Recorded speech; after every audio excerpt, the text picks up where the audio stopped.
Welcome to our first service from our homes to your home. Many thanks to Petra for weaving together all the pieces of the service and for all her help with technical assistance. I also want to thank Sarah Summers, Corey Dodgens, and Jenny Loy for their help with this service. Over the last couple of weeks, our worship committee has been meeting to determine the plan for the next few weeks as we settle into our new normal for our services. And thanks to Holly Ulbrich, Elaine Fredendahl, Elaine Faithful, as well as Georgia McGowan and Jim Morgan, who shared their technical wisdom. I want to invite you now to get your own chalice or a candle to light for our chalice lighting in just a few moments. Some folks have decided that they miss social time. Seeing the faces of friends and newcomers is important. When the service ends today, go get something to drink and a snack, then find the Zoom link in this week's weekly connection and join us for social time via Zoom. As we travel deeper into our homestay, some of us are missing conversations with friends. So this week, I'm inviting folks to Tuesday Tea Time with Terry. Corny title, but we need to find humor where we can these days. The weekly connection has the link to join me at 5 p.m. on Tuesday for a chat over a beverage about whatever is on your hearts and minds. I look forward to being with you. Next week is our Easter flower communion.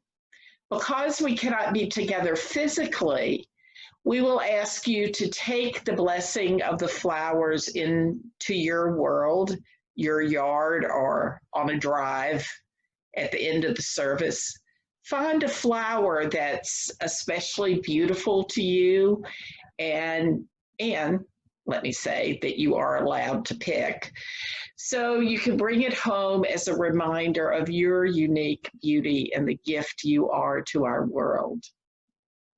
As always, we appreciate your continued financial support of UUFC, as well as your support of our benevolence organizations and local businesses. So now let's just take a moment to set down all the thoughts that busy our minds, our monkey minds. Let us close our eyes and breathe in slowly and breathe out slowly, letting our breath release our worries and concerns. So breathe in peace and breathe out love. Breathe in peace and breathe out love. Breathe in peace and breathe out love.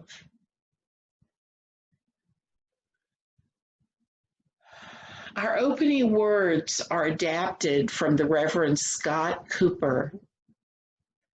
We bow our heads in order to imagine not one path, but many. We imagine a path forward for those who cannot imagine any path forward because of poor health, financial hardships, family crises, and other roadblocks we cannot begin to understand or imagine.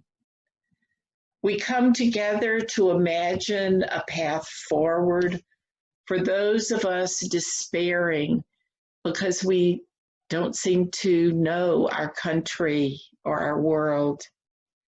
We imagine a path forward for those who feel lonely. We gather apart, but unified in heart, committed to care for one another and all those in our circle of influence. May we find strength and courage to walk the path before us.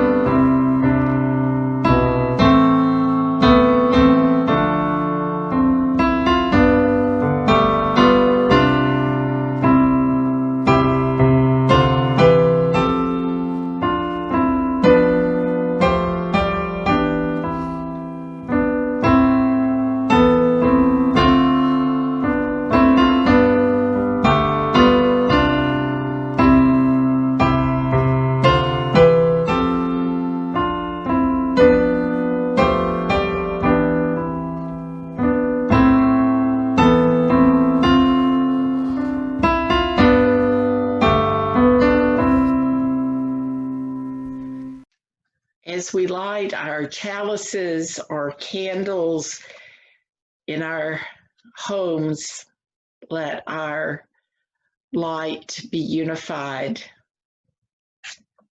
as we worship together and share our affirmation. We gather together in a spirit of love with justice as our guide. This is our chosen covenant to dwell together in peace, to seek the truth with freedom, and to care for one another. We gather again to hold in our hearts not only our celebrations and concerns, but also our worry and grief for ourselves, our community, our family and friends, our state, our nation, our world. We are increasingly aware that our self-quarantine will be more lengthy than we originally anticipated. That adds more stress to our finances and our mental health. As the days drag on, we will need to be more aware of our feelings and our reactions to others. Tempers will shorten and frustrations grow. It becomes more challenging to assume positive intent with others when we don't see a clear path forward. These are normal reactions to stress, but we need to learn to manage our emotions in a healthy way. For the most part, Unitarian Universalists are a people who have their lives planned out and a clear trajectory for where they're going. Now we are presented with a reality that we could not have projected. As the days go on, we are being pushed to find more avenues to connect, to continue our jobs from home or to look for work from home, to make difficult adjustments if our jobs are gone. And yet, wherever we are today, as difficult as it seems, we need to find a way to plant our feet on this new ground, to find a path toward the future and a renewed sense of hope. This week, I found inspiration from a poem. I heard Wendell Berry read his poem on hope. It begins with this note of reality. It's hard to have hope. It's harder as you grow old, for hope must not depend on feeling good. And there's the dream of loneliness at absolute midnight. You also have withdrawn belief in the present reality of the future, which will surely surprise us. And hope is harder when it cannot come by prediction any more than by wishing. But stop dithering. The young ask the old to hope. What will you tell them? This is the reality of our task now, to discern what gives us hope today, to find gratitude for what we have. Despite everything, the world is transforming herself before our eyes. Our family and friends are with us, if not physically present. How do we want to save the essentials of our lives and begin to consider the kind of life we want for ourselves? And then when we once again can freely leave our homes, for these profound tasks, we need one another for support and affirmation. I ask us to remember today our friends who are part of the Western Christian Church who observe Holy Week this week. For them, today is the celebration of Palm Sunday. We also honor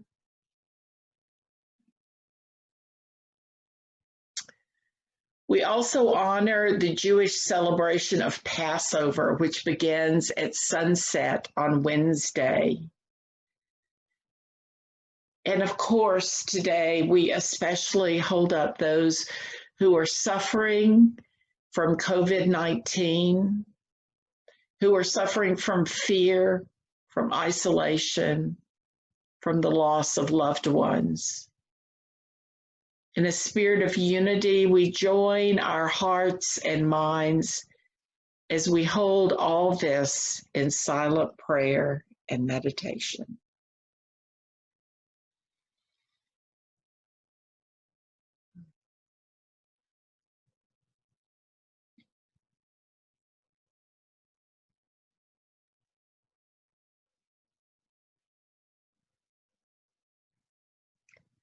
Spirit of hope and love,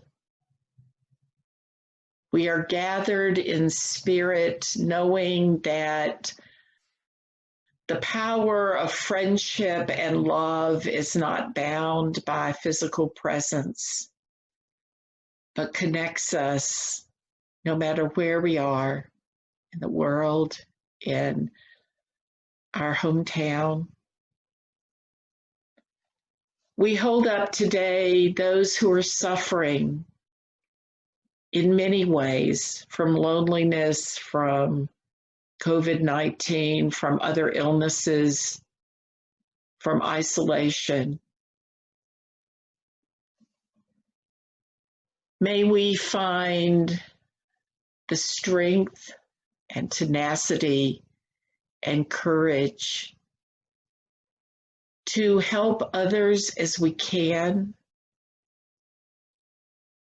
to go inside our deepest beings and find there the source of love and compassion and tenacity that will help us persevere in these weeks ahead, these months ahead. And we hold up all those who are seeking to find better ways to care for those who are most affected by this plague of ours. The agencies that are helping feed people, those who are giving generously so that others may eat, may maintain their homes. Those who are helping those who are struggling with mental health, that they may find their balance and their feet grounded once again in their community of love and support. We hold up today our own needs for caring and community, for patience, for the will to do what we need to do to stay safe and to keep those we love safe. And we hold on to that spark of hope and joy within us as we see all around us Mother Earth providing signs that our worries and fears and grief are not the whole of our reality, but that the earth provides beauty every day, and that we may find hope and joy in that unfolding beauty. This we ask in the name of all that is sacred. Amen.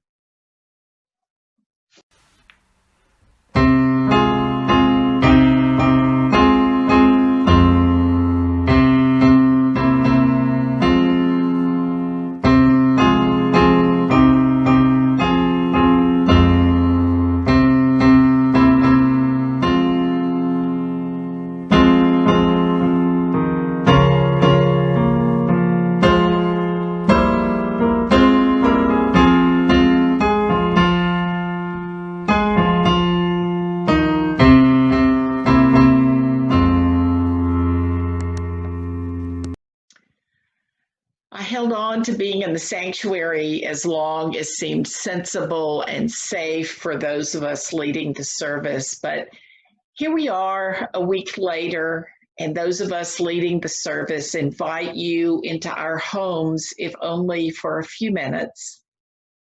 As we've settled more securely into our homes, I cannot help but feel that the story of Passover might be something to teach us, might have something to teach us as we experience our modern day plague. This is one of the old stories in the human family that continues to offer wisdom to us, whether it is one of historical reality or one that evolved over millennia. So let us consider the Jewish story of Passover from the perspective of our immediate time. The Passover story is a story of liberation of a people who were oppressed. The common people in Egypt were hungry, imprisoned, lacking health care, and who had little hope.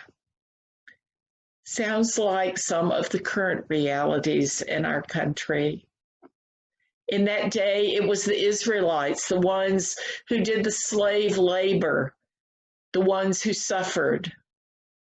The story says that Elohim, Jehovah, God, by whatever name we call the sacred, came to Moses during an experience when he saw a bush burning in the desert, but the bush wasn't consumed. And a voice spoke to Moses and said he should go to Egypt to free his people from slavery. As the story goes, Moses conquered his fear and returned to Egypt. Now, some of us, myself included, cannot think of this story without remembering Charlton Heston as Moses, but that marks our age. Moses had a difficult time convincing Pharaoh to free the slaves. Sounds a little bit like part of the history in our country, doesn't it? So God sent plagues to the land to change Pharaoh's heart. Some of the plagues sound much like the destruction on earth today. Locusts are right now destroying crops in Africa. We've seen the all-consuming fires in Australia, California, and other parts of the world. Insect pestilence. The list of plagues go on, and you can Google the whole list if you're interested.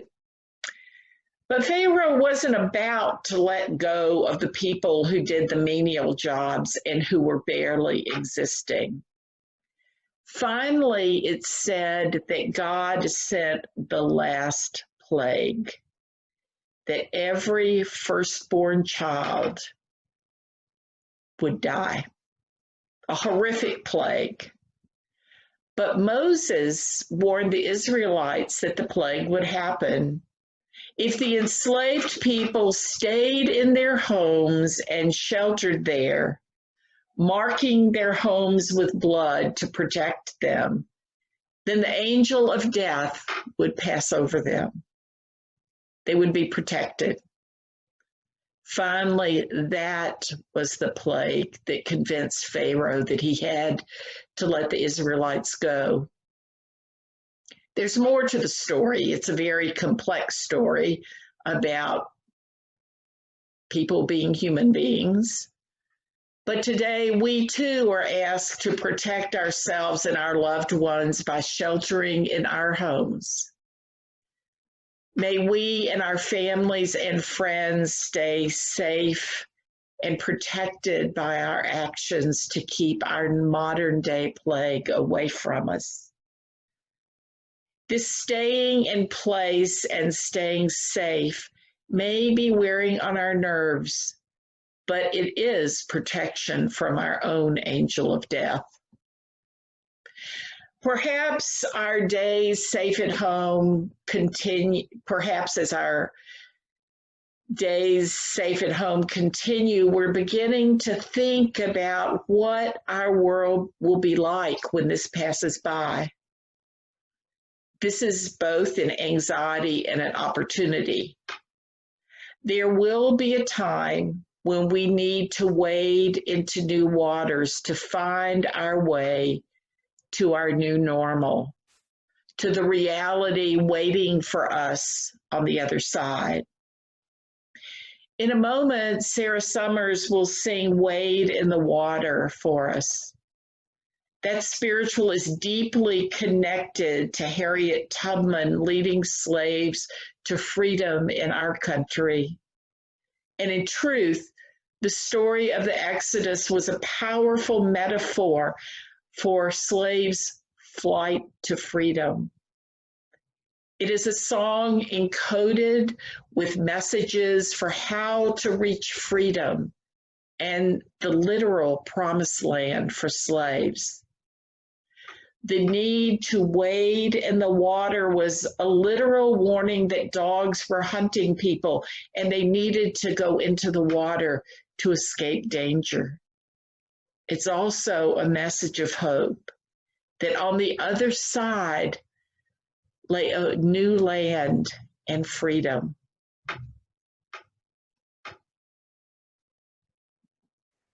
Wade in the water, wade in the water, children, wade in the water. God's gonna trouble the water. See the band all dressed in white. God's gonna trouble the water. Later looks like an Israelite. God's gonna trouble the water. Wade in the water. Wade in the water, children, wade in the water. God's gonna trouble the water. See the band all dressed in red. God's gonna trouble the water. Looks like the band that Moses led. God's gonna trouble the water. Wade in the water. Wade wade in the water, 'cause of the trouble of water.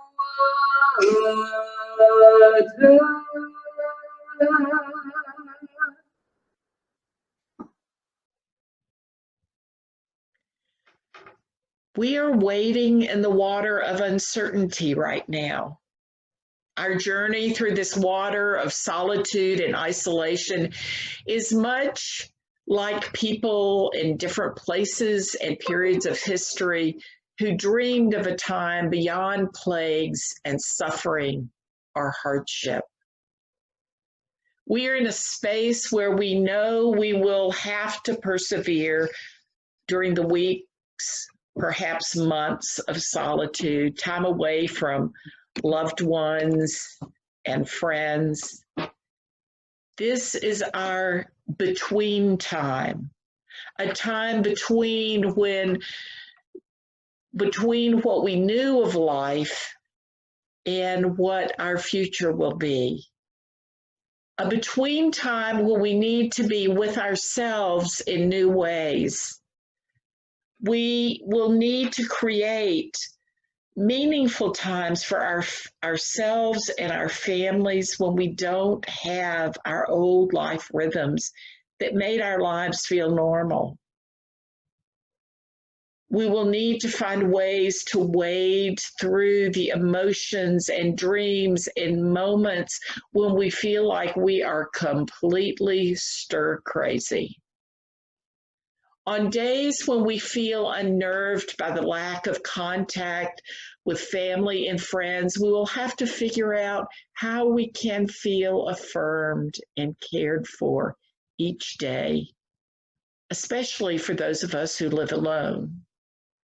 So reach out by phone and social media. You might even write the old-fashioned letters. Share your pent-up feelings with those you trust. Let your community know how you're doing. Eventually, this time of seclusion will end. We will then be out of the water and onto another shore. That shore will be on unknown land because we don't yet know how the world will have changed or how our lives will need to change. The reality is that much like the children of Israel who crossed over the river, our only certainty is that we have a journey before us. Our journey, like their journey, will have challenges along the way. We don't know what the future will look like, but we do know that we won't be on this journey alone.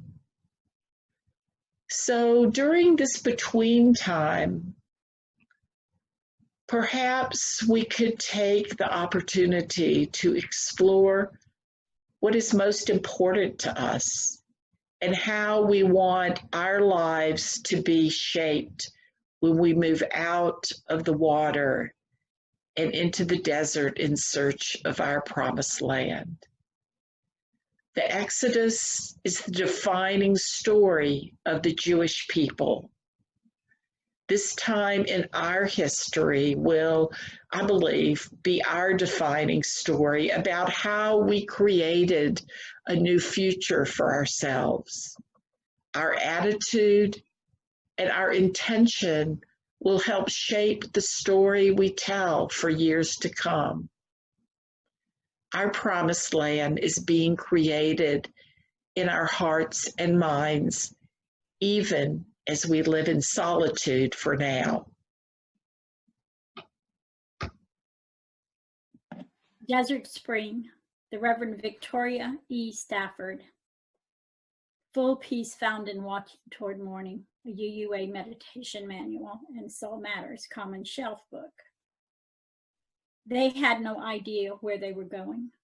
When they left that night, in the dark, without lights, without shoes, without bread, their children smothered against them so they would make no noise.